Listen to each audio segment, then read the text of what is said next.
السلام علیکم معزز ناظرین، پیارے دوستوں، بہنوں، بھائیوں اور بزرگوں، میں حافظ صفدرنواز ایڈوکیٹ آپ کو اپنے اسلامی چینل کے اندر خوش آمدید کہتا ہوں، اور ہر روز کی طرح آج بھی ہم انشاءاللہ پارہ نمبر 19 سورۃ النمل کی آیات نمبر 1 تا 11 تک کی تلاوت، ترجمہ، تفسیر اور شان نزول پڑھنے کا شرف حاصل کریں گے۔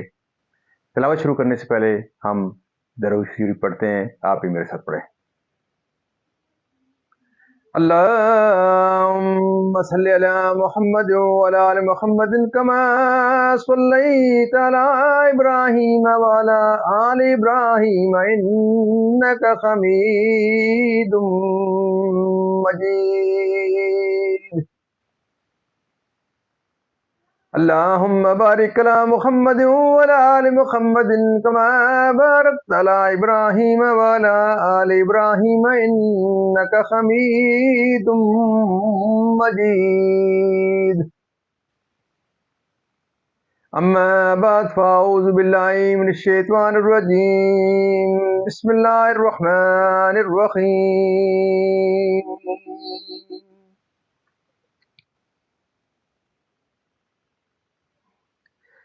طاسين.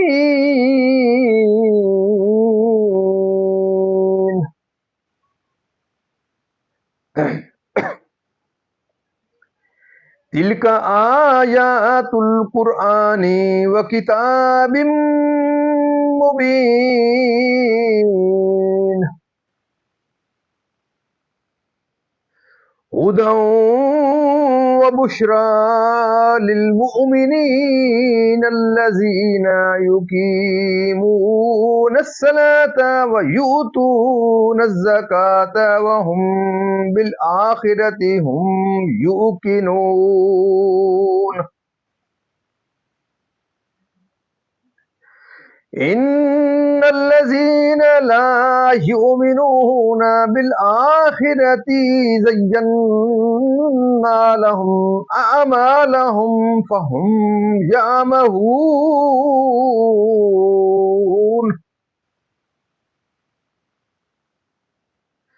أولئك الذين لهم سوء العذاب وهم في الآخرة هم الأخسرون.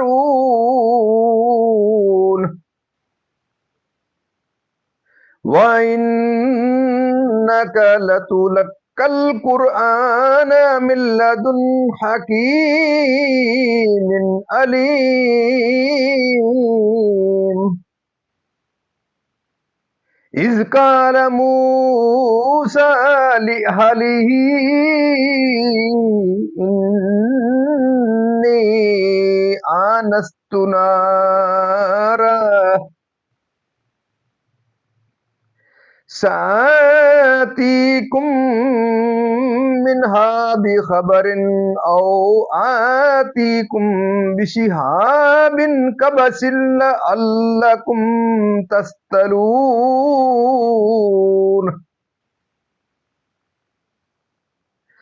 فلما جاءها نودي أن بورك من في النار ومن حولها وسبحان الله رب العالمين. يا موسى إنه أنا الله العزيز الحكيم.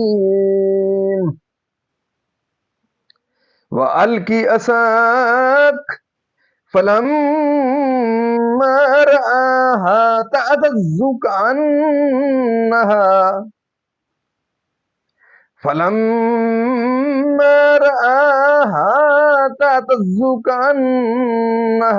جان ولا مدبرا ولم يعقب. يا موسى لا تخف إني لا يخاف لدي المرسلون إلا من ظلم ثم بدل حسنا بعد سوء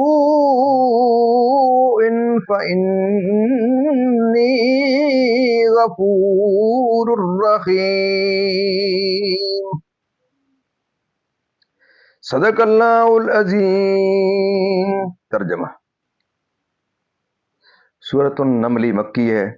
اللہ کے نام سے شروع جو نہایت مہربان رحم والا ہے۔ اس میں 93 آیتیں اور 7 رکوع ہیں۔ یہ آیتیں ہیں قرآن اور روشن کتاب کی ہدایت اور خوشخبری ایمان والوں کو، وہ جو نماز برپا رکھتے ہیں اور زکوٰۃ دیتے ہیں اور وہ آخرت پر یقین رکھتے ہیں۔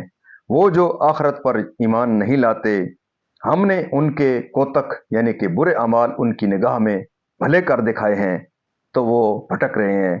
یہ وہ ہے جن کے لیے برا عذاب ہے، اور یہی آخرت میں سب سے بڑھ کر نقصان میں۔ اور بے شک تم قرآن سکھائے جاتے ہو حکمت والے علم والے کی طرف سے۔ جبکہ موسیٰ نے اپنی گھر والی سے کہا، مجھے ایک آگ نظر پڑی ہے، ان قریب میں تمہارے پاس اس کی کوئی خبر لاتا ہوں، یا اس میں سے کوئی چمکتی چنگاری لاؤں گا کہ تم تاپو۔ پھر جب آگ کے پاس آیا ندا کی گئی کہ برکت دیا گیا وہ جو اس آگ کی جلوہ گاہ میں ہے، یعنی موسیٰ، اور جو اس کے آس پاس ہیں، یعنی فرشتے۔ اور پاکی ہے اللہ کو جو رب ہے سارے جہاں کا۔ اے موسیٰ، بات یہ ہے کہ میں ہی ہوں اللہ عزت والا حکمت والا، اور اپنا عصا ڈال دے۔ پھر موسیٰ نے اسے دیکھا لہراتا ہوا گویا سانپ ہے، پیٹھ پھیر کر چلا اور مڑ کر نہ دیکھا۔ ہم نے فرمایا، اے موسیٰ ڈر نہیں، بے شک میرے حضور رسولوں کو خوف نہیں ہوتا۔ ہاں، جو کوئی زیادتی کرے پھر برائی کے بعد بھلائی سے بدلے تو بے شک میں بخشنے والا مہربان ہوں۔ معزز ناظرین، یہاں تک اس کا ترجمہ اختتام پذیر ہوا۔ اب اس کی تفسیر جو ہے وہ جس طرح تسلسل سے پہلے چل رہی ہے، اسی تسلسل سے اس کی تفسیر جو ہے پیچھے سے چل رہی ہے۔ ابھی سورۃ الشعراء کی تفسیر ابھی تھوڑی سی رہتی ہے، وہاں سے انشاءاللہ سٹارٹ ہوگا۔ جب تم اپنے تہجد پڑھنے والے اصحاب کے احوال ملاحظہ فرمانے کے لیے شب کو دورہ کرتے ہو، بعض مفسرین نے کہا معنی یہ ہے کہ جب تم امام ہو کر نماز پڑھاتے ہو اور قیام و رکوع و سجود و قعود میں گزرتے ہو۔ بعض مفسرین نے کہا معنی یہ ہے کہ وہ آپ کی گردش چشم کو دیکھتا ہے نمازوں میں، کیونکہ نبی کریم صلی اللہ علیہ وسلم پس و پیش یکساں ملاحظہ فرماتے تھے۔ اور حضرت ابو ہریرہ رضی اللہ تعالیٰ عنہ کی حدیث میں ہے، بخدا مجھ پر تمہارا خشوع و رکوع مخفی نہیں، میں تمہیں اپنے پس پشت دیکھتا ہوں۔ بعض مفسرین نے فرمایا کہ اس آیت میں ساجدین سے مومنین مراد ہیں، اور معنی یہ ہے کہ زمانہ حضرت آدم و حوا علیہ السلام سے لے کر حضرت عبداللہ و آمنہ خاتون تک مومنین کی اسلاب و ارحام میں آپ کے دورے کو ملاحظہ فرماتا ہے۔ اس سے ثابت ہوا کہ آپ کے تمام اصول آباء و اجداد حضرت آدم علیہ السلام تک سب کے سب مومن ہیں۔ تمہارے قول و عمل اور تمہاری نیت کو اس کے بعد اللہ تعالیٰ ان مشرکوں کے جواب میں جو کہتے تھے کہ محمد مصطفیٰ صلی اللہ علیہ وسلم پر شیطان اترتے ہیں، یہ ارشاد فرماتا ہے، مثل مسلمہ وغیرہ کاہنوں کے جو انہوں نے ملائکہ سے سنی ہوتی ہیں، کیونکہ وہ فرشتوں سے سنی ہوئی باتوں میں اپنی طرف سے بہت جھوٹ ملا دیتے ہیں۔ حدیث شریف میں ہے کہ ایک بات سنتے ہیں تو 100 جھوٹ اس کے ساتھ ملاتے ہیں، اور یہ بھی اس وقت تک تھا جب تک کہ وہ آسمان پر پہنچنے سے روکے نہ گئے تھے۔ ان کے اشعار میں کہ ان کو پڑھتے ہیں رواج دیتے ہیں، باوجود یہ کہ وہ اشعار کذب و باطل ہوتے ہیں۔ شان نزول: یہ آیت شہرائے کفار کے حق میں نازل ہوئی جو سید عالم صلی اللہ علیہ وسلم کی حجب میں شعر کہتے تھے، اور کہتے تھے کہ جیسا محمد مصطفیٰ صلی اللہ علیہ وسلم کہتے ہیں، ایسا ہم بھی کہہ لیتے ہیں، اور ان کی قوم کے گمراہ لوگ ان سے ان اشعار کو نقل کرتے تھے۔ ان لوگوں کی آیت میں مذمت فرمائی گئی اور ہر طرح کی جھوٹی باتیں بناتے ہیں، اور ہر لغو و باطل میں سخن آرائی کرتے ہیں، جھوٹی مدح کرتے ہیں، جھوٹی حجب کرتے ہیں۔ بخاری مسلم کی حدیث میں ہے کہ اگر کسی کا جسم پیپ سے بھر جائے تو یہ اس کے لیے اس سے بہتر ہے کہ شعر سے پر ہو۔ مسلمان شعراء جو اس طریقہ سے اجتناب کرتے ہیں اس حکم سے مستثنیٰ کیے گئے۔ اس میں شہرائے اسلام کا استثناء فرمایا گیا۔ وہ حضور صلی اللہ علیہ وسلم کی نعت لکھتے ہیں، اللہ تعالیٰ کی حمد لکھتے ہیں، اسلام کی مدح لکھتے ہیں، قند و نساء لکھتے ہیں، اس پر اجر و ثواب پاتے ہیں۔ بخاری شریف میں ہے کہ مسجد نبوی میں حضرت حسان کے لیے ممبر بچھایا جاتا تھا، وہ اس پر کھڑے ہو کر رسول کریم صلی اللہ علیہ وسلم کے مفاخر پڑھتے تھے اور کفار کی بدگوئیوں کا جواب دیتے تھے، اور سید عالم صلی اللہ علیہ وسلم ان کے حق میں دعا فرماتے تھے۔ بخاری کی حدیث میں ہے کہ حضور سید عالم صلی اللہ علیہ وسلم نے فرمایا، بعض شعر حکمت ہوتے ہیں۔ رسول کریم صلی اللہ علیہ وسلم کی مجلس میں رسول کریم صلی اللہ علیہ وسلم کی مجلس مبارک میں اکثر شعر پڑھے جاتے تھے، جیسا کہ ترمذی میں جابر بن سمرہ سے مروی ہے کہ حضرت عائشہ رضی اللہ تعالیٰ عنہا نے فرمایا کہ شعر کلام ہے، بعض اچھا ہوتا ہے، بعض برا، اچھے کو لو، برے کو چھوڑ دو۔ شبی نے کہا کہ حضرت ابوبکر صدیق رضی اللہ تعالیٰ عنہ شعر کہتے تھے، حضرت علی ان سب سے زیادہ شعر فرمانے والے تھے رضی اللہ تعالیٰ عنہ، اور شعر ان کے لیے ذکر الہی سے غفلت کا سبب نہ ہو سکا، بلکہ ان لوگوں نے جب شعر کہا بھی تو اللہ تعالیٰ کی حمد و ثنا اور اس کی توحید اور رسول کریم صلی اللہ علیہ وسلم کی نعت اور اصحابہ کرام و صلح امت کی مدح اور حکمت و موعظت اور زہد و ادب میں کفار سے ان کی حجب کا کفار کی طرف سے کہ انہوں نے مسلمانوں کی اور ان کے پیشواؤں کی حجب کی، ان حضرات نے اس کو دفع کیا اور اس کے جواب دیے، یہ مذموم نہیں ہیں بلکہ مستحق کے اجر و ثواب ہیں۔ حدیث شریف میں ہے کہ مومن اپنی تلوار سے بھی جہاد کرتا ہے اور اپنی زبان سے بھی، یہ ان حضرات کا جہاد ہے، یعنی مشرکین جنہوں نے سید الطاہرین افضل الخلق رسول کریم صلی اللہ علیہ وسلم کی حجب کی۔ موت کے بعد حضرت ابن عباس رضی اللہ تعالیٰ عنہما نے فرمایا، جہنم کی طرف، اور وہ برا ہی ٹھکانہ ہے۔ سورۃ النمل مکیہ ہے، اس میں 7 رکوع اور 93 آیتیں اور 1317 کلمے اور 4799 حرف ہیں، جو حق و باطل میں امتیاز کرتی ہے اور جس میں علوم و حکم و ودیت رکھے گئے ہیں۔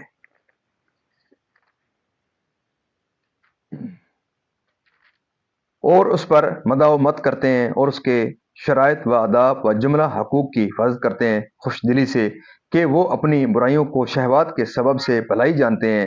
دنیا میں قتل اور گرفتاری کہ ان کا انجام دائمی عذاب ہے۔ اس کے بعد سید عالم صلی اللہ علیہ وسلم کو خطاب ہوتا ہے۔ اس کے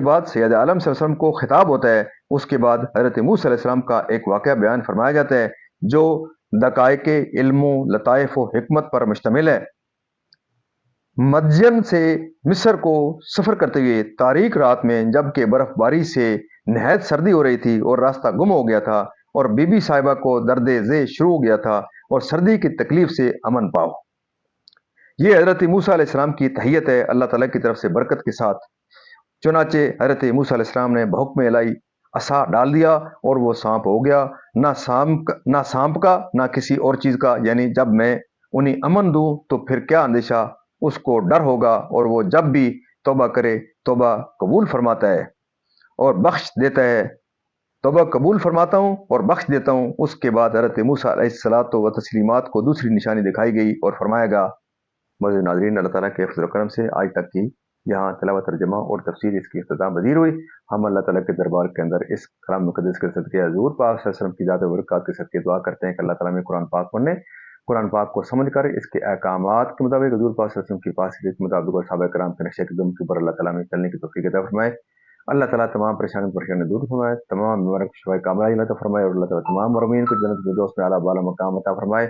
اور آپ تمام معزز ناظرین سے یہ درخواست رہتی ہے کہ آپ ضرور اس ویڈیو کو خود بھی دیکھیں، اپنے بچوں کو تلقین کریں، اپنے عزیز و اقارب کو اس کی تلقین کریں، ترغیب دیں، تبلیغ کریں، اور صدقہ جاریہ سمجھتے ہوئے اس یوٹیوب کے چینل کو جو اس پروگرام ہے اس کو زیادہ سے زیادہ دوستوں کے ساتھ شیئر کریں۔ دعا کرتا ہوں کہ اللہ تعالیٰ دن قیامت مجھے اور آپ کو اس پروگرام کے صدقے اللہ تعالیٰ کے دربار کے اندر حضور پاک صلی اللہ علیہ وسلم کی شفاعت نصیب فرمائے، آمین ثم آمین۔